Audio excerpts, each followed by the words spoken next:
Well, here we are again at a roadside monument on Samoa Beach in Humboldt County that marks the location where a large U.S. Navy warship named the USS Milwaukee ran aground off our coast in January 1917.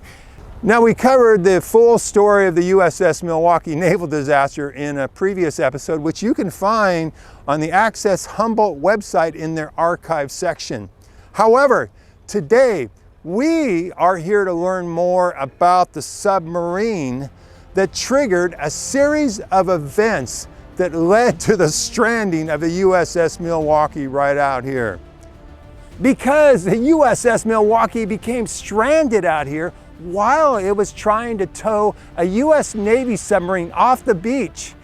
And that submarine was the USS H3, and it was a naval submarine that had become stranded a month prior in December of 1916.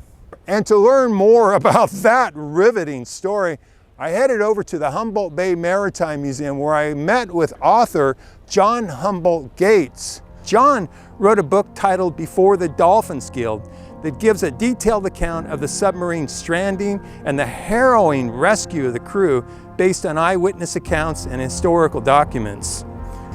So, I invite you to join me as we learn more about the submarine that stranded off our coast over 100 years ago, right here in Humboldt, outdoors.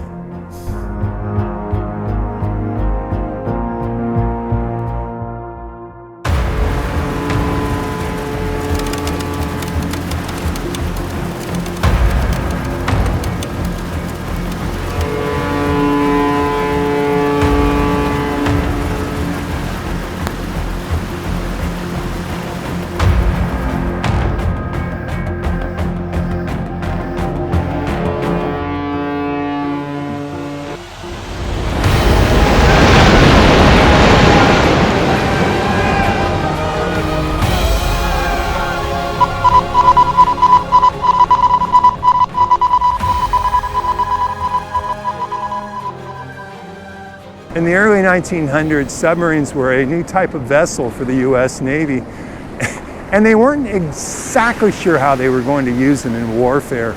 So the reason the H3 was cruising off our coast in December of 1916 is because at the time, the US Navy was considering Humboldt Bay as a future submarine base. Well, the H3 was part of a naval flotilla that consisted of two other submarines, the H1 and the H2, and an escort ship off the coast known as the Cheyenne. Well, at the time, the H3 was cruising out here all alone in heavy fog. The escort ship Cheyenne was miles offshore, and the other two submarines were far to the north.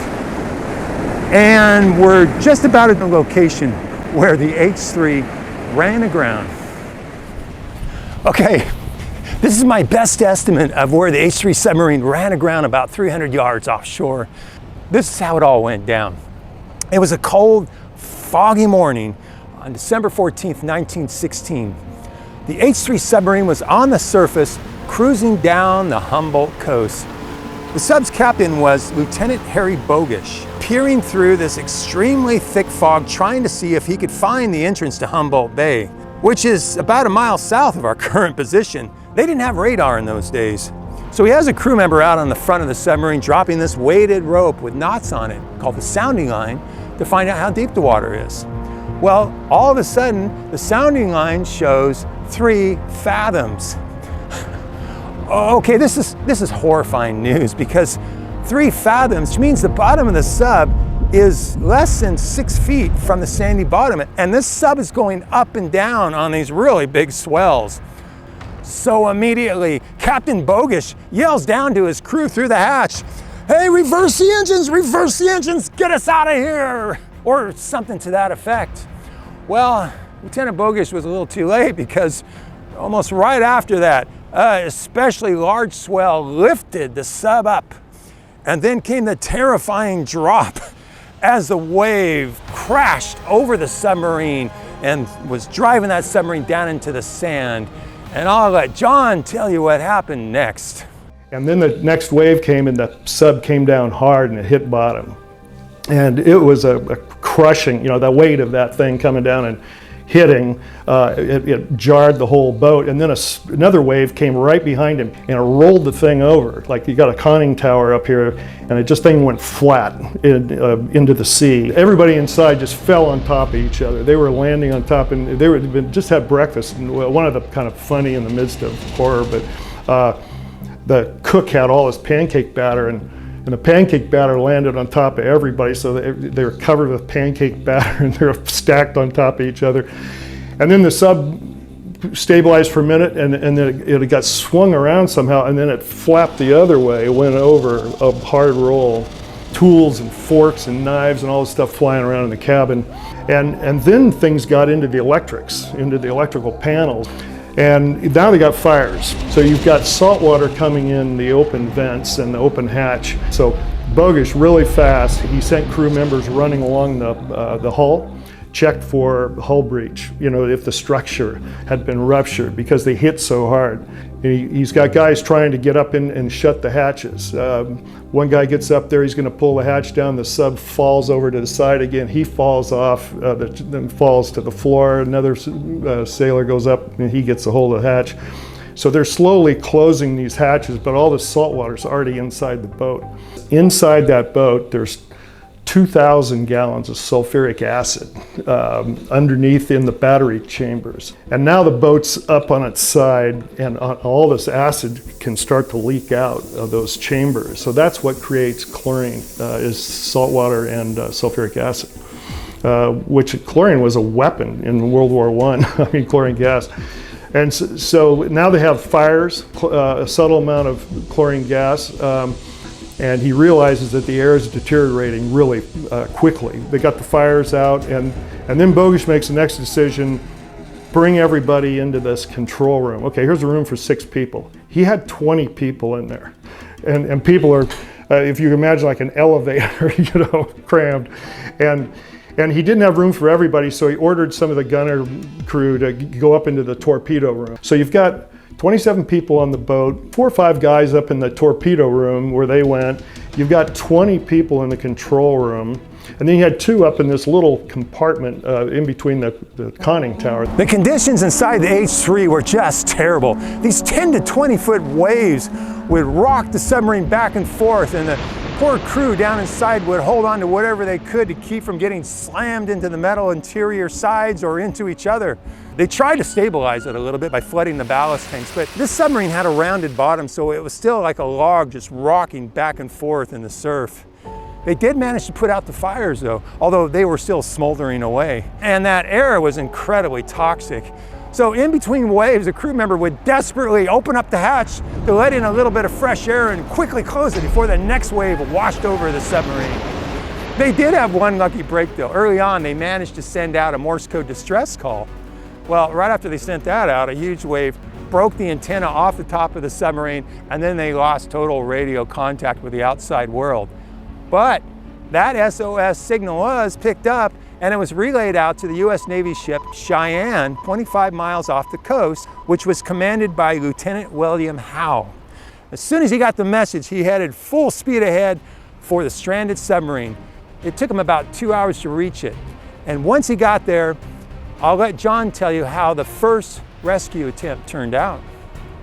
And Commander Howe, who's on the Cheyenne, he launches a lifeboat off the Cheyenne with about a dozen guys in it with a tow line, and they're going to try and get a line on that sub, and he's going to try and pull it out of the breakers. But when they get up to the backside of these breakers, these things are going up and crashing. Well, if they get that lifeboat inside the break, they're probably never going to get it back out. So they shut down that idea, they come back, and the Cheyenne goes full speed in for Humboldt Bay. So around the time that the Cheyenne was attempting its rescue, the local U.S. Coast Guard, commanded by Lawrence Ellison, hauled their gear from their Humboldt Bay station through the dunes to reach this beach. It took them about 2 hours. In addition to a lifeboat, they also brought a device known as a Lyle gun. It was essentially a cannon that shot a weight with a line attached. And their plan was to shoot this rope out to the submarine where hopefully one of the crew members could tie it off, and then they could use it sort of like a zip line to evacuate the submarine. Well, they tried 2 attempts, and both attempts ultimately failed. Meanwhile, the gathering crowd, probably a lot of them right here in this bluff, were clamoring for Ellison to launch the lifeboat.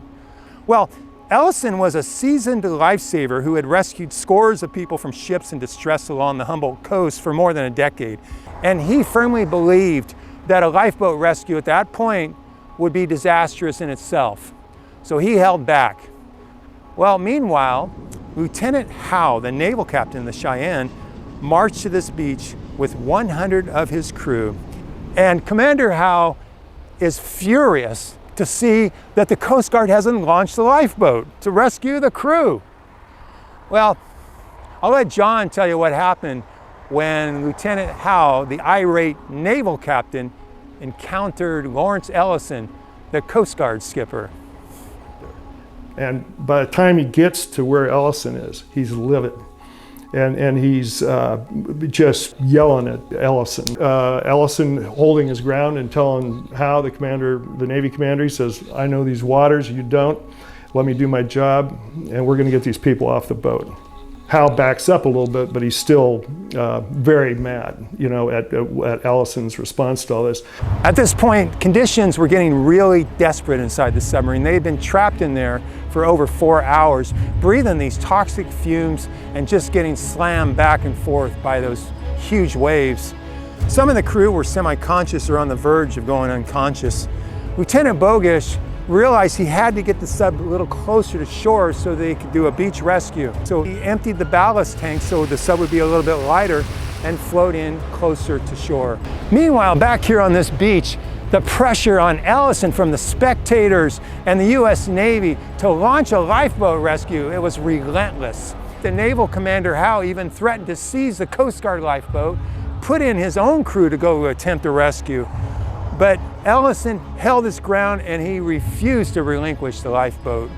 At some point, Ellison noticed that the submarine had drifted in a little bit closer to shore on the incoming tide, and he made the decision to launch a lifeboat rescue with 8 of his crew, headed up by the fearless Werner Swains. So they launch into the surf, and the breakers, I mean, they had to go over the top of these breakers. They're rowing against the breakers. I mean, these guys are hardy, you know, rescuers. And so these guys are rowing like crazy against the surf, and they get the bow right up, and all these people are on the beach. They kind of go silent because this is like a critical moment. And Swains jumps, and he lands on, he gets a finger grip on it, but he's on the boat. And everybody cheers, and then this breaker comes over the top of the sub and just washes him off, and now he's in the water. Swains gets back aboard the rescue boat, and they row him in again. He gets a hand grip, and just about is up on the deck, and another breaker comes over the top and takes him off. The third time, Swains gets on the deck, and just holds on for everything, clambers up, you know, kicks, scrawls. He's got this line with him, and he gets on the boat, and he secures like a really good, you know, knot, and he's got it. So once they got that line connected from the submarine to the shore, they used it sort of like a zip line to evacuate the crew members one by one, using a device known as a breeches buoy they hooked into the rope, and those on shore would then pull the breeches buoy with the crew member to the shore. Well, that was kind of a challenge because breeches buoys were normally used to evacuate crew members off of ship decks, which were much higher up. The submarine was practically at sea level, so there wasn't much drop.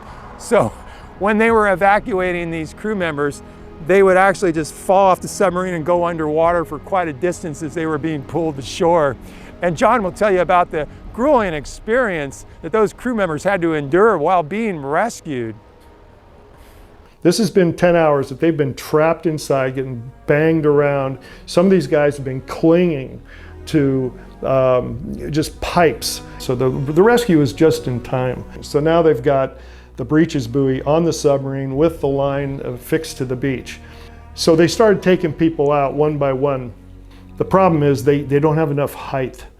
And when he went off the deck of the sub, the guy just disappeared underwater, and people on the beach were pulling on this rope, and the guy would kind of surface and go back underwater, and now he's underwater being dragged to the beach, and he's coughing up salt water. He's swallowed it. He couldn't hold his breath long enough, and they pull him out of the surf, and all these hands grab him, and There were a lot of people there. Now, they had this enormous bonfire going, and they had food, they had blankets, and the last person was off at sunset. I mean, that whole ordeal had been 10 hours. And from that, all the crew was rescued. You had 2 people that were pretty severely injured that had to be taken to the hospital. You had people with exposure, some with minor shock probably. You had different conditions, but everybody was in pretty good shape and good spirits. It was a big ordeal, and at the end of the day, all these people are standing around the fire, they're joking, they're kind of reliving the moment now that they were out of it. But the submarine, as the sun set, the submarine was still out there, and they closed the hatches, and they left it there that night.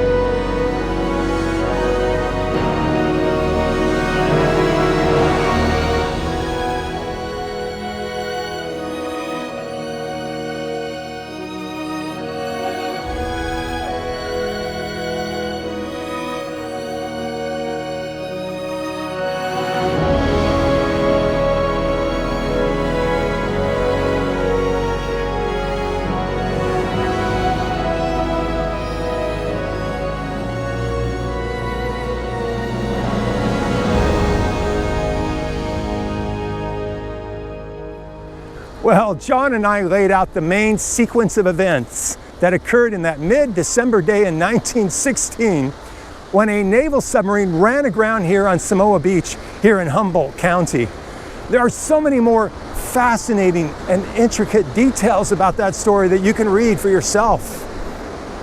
So after the crew was successfully rescued off of the H3, tidal action and waves over the following days carried the submarine in closer and closer to shore to the point that it became a local tourist attraction.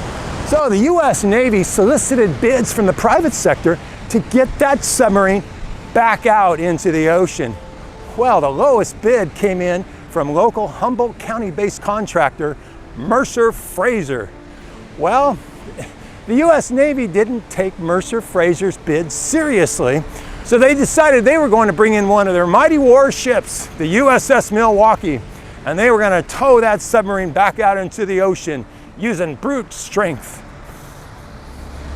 And as I mentioned before, that didn't go exactly as planned, because while the Milwaukee was trying to tow the submarine back out into the ocean, the Milwaukee itself became caught in the surf and became permanently stranded a short ways down the beach from here. And as for the H3, well, after the USS Milwaukee became permanently stranded, the US Navy accepted local contractor Mercer Fraser's bid. So Mercer Fraser came out here and they lifted that submarine up out of the sand, dragged it off the beach, through the sand dunes into Humboldt Bay, a distance of a little under 1 mile. And to do so, they charged the US Navy $18,000. But you know, that is a story for another day right here in Humboldt, outdoors.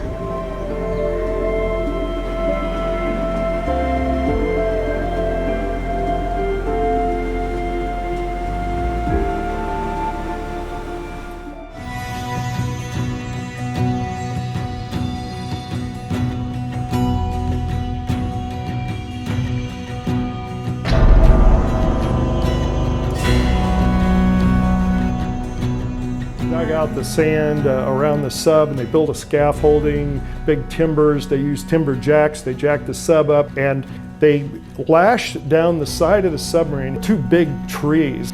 And then they built a wooden railroad, and they hooked the cables on with the steam donkeys, like they moved the redwood logs in the early 1900s. And they started pulling this submarine off the beach. This would be the approximate location where it would have been dragged up off the beach through the sand dunes by Mercer Fraser. So we're going to spend some time poking around to see if we can find any artifacts from that. So let's dig in and see. Oh man, I think this is a rusty old metal chain, which is something definitely Mercer Fraser would have used during the salvage efforts. Oh, there's like an old piece of wood here sticking out. This is really exciting.